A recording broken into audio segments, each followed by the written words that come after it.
nga xam ne taalibe la amaana yàgg nañ ko gis. ma tey lan nga ñu mën a wax si bis.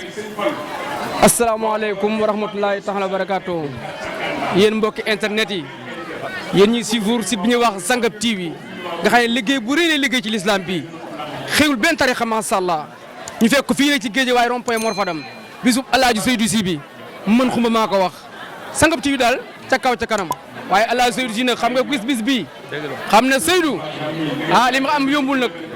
xoolam moo rafet gis nga bu sa xol rafetee nga nitee soo wootee bis nii lay mën a mel nit mag na Seydou ëpp ko alal bi mu wootee amul lu mel nii mën xuma maa ko wax Sangap TV nag kon na leen dugg ci biir njël liggéey bi waaw. waaw macha allah donc xuma tey lan nga ñu mën a wax ñi nga xam ne moo nekk fii di njabootu sëñ Touba gi. waaw lan nga ñu mën a wax si ñoom. waaw fii waa kër sëñ Fallou ñu ngi fii bis bi sëñ Fallou ko moom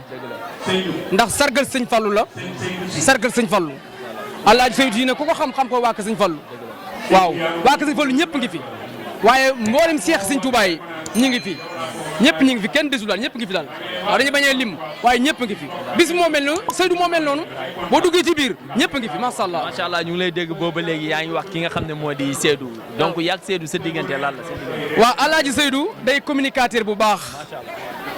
may rakkam nekk Touba mu bëgg ma lool lu mu xewle fii may wax ak yow nii Touba laa jógee ñëw ci bis bi macha allah te incha allah Touba laa delluwaat waaye Alaaji Seydou ku baax nit ku baax nag. doo ko xamee ci ay nii déedéet da ngay bàyyi ba mu woote ku man woote li Seydou man mi ngi nii